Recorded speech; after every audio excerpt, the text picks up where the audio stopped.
준동사 마지막 강의입니다. 총정리입니다. 자, 준동사 기준 시점 우리가 이것부터 배웠죠? 간단합니다. 준동사라고 하는 건 말입니다. 일단 기준 시점이 그 문장에 포함된 바로 본동사라고 했죠? 이런 본동사 시점을 기준으로 그 시점 이전에 이미 완료가 된 건 PP, 과거 분사라고 했고요. 본동사 시점에 진행 중인 걸 얘기하는 게 바로 ing, 현재 분사라고 했죠. 둘 다 형용사 개념이고요. 투부정사는 미래지향적이니까 본동사 시점보다 미래에 발생할 일을 말한다고 했습니다. 전부 다 지금 형용사 개념에서 설명드린 겁니다. 하지만 이런 기본적인 시간의 전후 관계 개념은 준동사에 다 전반적으로 적용되니까 알아두실 필요가 있다고 했죠. 자동사의 PP 같은 경우는요. 자동사는 목적어가 없기 때문에 수동 개념이 없이 완료 개념만 생각하시라고 했습니다. 자, 이렇게 첫 번째 정리하고 살짝 넘어가서 자, 준동사란 기억나십니까? 이것도 바로 우리말을 가지고 영어로 옮겨보면서 준동사의 개념을 정리했던 겁니다. 기본적으로 이 산다라고 하는 buy라고 하는 동사를 가지고 다른 형태, 즉 명사, 사는 것으로 바꿀 때 to 부정사와 ing 동명사가 있었죠. 이 ing라고 하는 건 현재 분사 ing와 모양은 똑같지만 요건 뭐처럼 명사로 쓰이는 거고 요건 뭐로? 요건 형용사로 쓰이는 거니까 문장 구성을 잘 봐서 문장 구조를 봐서 명사 역할이면 동명사, 형용사 역할이면 바로 현재 분사가 된다고 했죠. 요 다만 차이는 to 부정사는 보통 미래지향적, ing는 보통 과거지향적이라고 했습니다. 사야 할 책이란 말은 아직 안 한 미래니까 to 부정사가 꾸며주고 있고요. 사고 있는 거는 지금 진행 중이죠. 문맥상 동사 시점의 말입니다. ing고 구입되어진, 이미 구입이 끝난 건 바로 pp를 쓴다고 했습니다. 그 이외에 부사적으로 쓰인 건 가장 많은 게 뭐뭐 하기 위해서라고 했죠. to 부정사가 있다고 했습니다. 자, 정리되시겠죠? 싹 지우고요.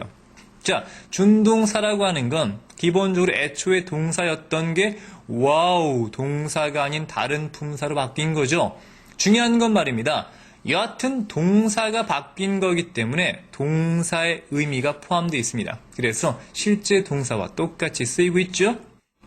즉 동사가 있을 때 동사 앞에 to를 붙이거나 동사 뒤에 ing를 붙이거나 아니면 동사를 pp로 바꾼 게 바로 준동사 아닙니까? 어떤 경우건 기본적으로 동사는 포함되어 있습니다. 아시겠죠? 이거 중요하다고 했고요. 첫 번째, 동사가 명사로 바뀐 건 바로 부정사와 동명사, 미래지향적. 기준 시점, 원했던 시점에 앞으로 페인트 칠 하게 될 걸 원하는 거니까 미래지향적 투부정사. 내가 끝냈다는 시점에 페인트 칠 해오던 걸 끝낸 거니까 ing 동명사. 중요한 건 이렇게 미래지향과 과거지향이 100% 적용되는 건 아니라고 말씀드렸습니다. 그렇지 않은 것도 상당히 많으니까 문법적 개념이 아니라 용법적 개념으로 각각 동사의 쓰임을 아시라고 그랬죠? 자, 두 번째, 형용사로 바뀐 것 중에 말입니다. 먼저 미래지향적 부정사 기억나죠? 그녀가 어떤 상태인데 어떤 상태냐면 앞으로 대통령을 만날 상태에 놓여 있다는 얘기입니다. 이건 이 B2 구문 또는 B2 용법이라고 하는데 쌤이 얘기했죠. 이때 to 부정사라고 하는 건 거의 확실한 미래이기 때문에 이 B2 구문이라고 하는 건 일상생활에 잘 안 쓰이고요. 주로 공식적인 표현에 많이 쓰인다고 했습니다. 그래서 will이라고 하는 다소 주관적인 형태보다는 be going to 이런 걸 훨씬 더 많이 쓴다고 했죠. 사야 할 책. 자, 타동사가 나왔다는 건 뒤에 목적어 나와야 되는데 목적어가 없을 땐 꾸밈받는 명사가 목적어라고 했죠. 만약에 목적어가 다 나오잖아요. 여하튼 간에 to 부정사 뒤에 완벽한 패턴이 나오면 이게 주어가 됩니다. 아시겠죠? 뒤에 목적어 빠진 거면 이게 목적어 되는 거죠. 자동사가 나올 경우에는요. 목적어 없을 수 있겠지만 문맥상 목적어 필요할 땐 전치사가 나와야 된다 그랬죠. 그럼 전치사까지 묶여서 이게 타동사 개념이 되니까 목적어로 의자가 꾸밈을 받을 수 있다고 했습니다. 이거 기억나셔야 됩니다. 자, 싹 지우고요. 자, 그 다음에 이제 ing 현재 분사, 이 동명사와는 다르다고 했죠. 형용사 개념이에요. 즉 본동사 시점에 만나는 게 진행 중인 겁니다. 그래서 그녀가 대통령을 만나고 있는 중인 상태란 얘기죠. 그렇죠? 얼마나 만나고 싶었을까요?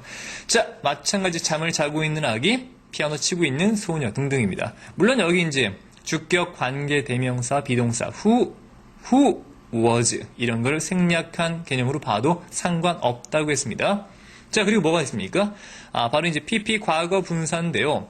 he was 그가 어떤 상태였는데 그 상태 이전에 이미 끝난 거죠. 초대받은 게 이미 끝났고 요때는 초대를 이미 받은 상태였다는 얘기입니다. 됐겠죠? 자, broken chair 의자가 이미 망가진 게 끝난 거죠. 고쳤다는 시점 이전에 망가진 거고 그걸 고친 겁니다. 그리고 나는 원하는데 한국에서 만들어진 차를 원하는 거죠. 내가 원하는 시점 이전에 벌써 만들어진 게 끝난 거죠.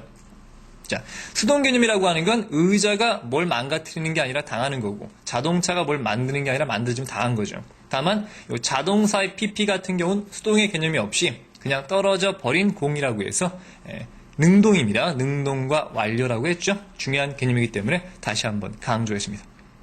자, 이렇게 준동사에 대한 기본적 개념, 동사가 명사로, 동사가 형용사로, 동사가 부사로 바뀌는 건 뭐 아주 많이 있었죠. 가장 많은 게 미래지향적 뭐뭐 하기 위해서입니다. 물론 이것 말고도 이제 to 구문이라든가 enough to 구문이라든가 이런 것들은 좀 공부하실 필요가 있다고 했습니다. 정리하시길 바라고요. 자, 그리고 준동사라고 하는 건 애초에 동사가 포함되기 때문에 실제 그 동사는 정말 동사 역할을 다 한다고 했습니다. 그래서 to 부정사에서 사실 to를 뺀다고 치면 말이죠. to를 빼면 말입니다. 실제 동사와 똑같죠. 뭡니까? 바로 목적어를 취하기도 하고 주격 보호를 취하거나 수동태가 되거나 현재 진행 또는 현재 완료 등등의 시제가 변경될 수도 있습니다. 이때 현재 형태를 바로 단순 부정사, 그다음에 완료 형태를 완료 부정사. 완료는 이제 본동사보다 하나 더 앞선 시제를 나타내는 게 일반적이라고 했습니다. 물론 이거 말고도 말입니다. 정리하려면 정말 많습니다. 근데 워낙에 준동사라고 하는 게 방대한 양이기 때문에 이 정도만 해서 기본적인 개념을 한번 정리해봤습니다. 만약에 잘 기억이 안 나시거나 조금 부족하다고 느껴지시는 게 있다면 반드시 그 챕터별로 반복 복습 꼭 다시 한번 시청하시길 부탁드리겠습니다. 쌤이 나름대로 그렇게 강의를 짧게 나눠서 메뉴를 길게 만든 이유는요. 나중에 복습하시기 편하라고 그렇게 만든 거니까 꼭 잘 이용하시길 바랍니다. 정말로 그동안 공부하신다고 수고 많으셨고요. 준동사 파트 꼭 중요하니까 복습 잘 하시고요. 그럼 다음 시간부터는 드디어 접속사 파트를 공부합니다. 매우 중요한 문장 구조 해석 매우 중요한 개념이니까 잘 따라오시길 부탁드립니다. 자, 그럼 넘어갑니다. 접속사로. 수고하셨습니다.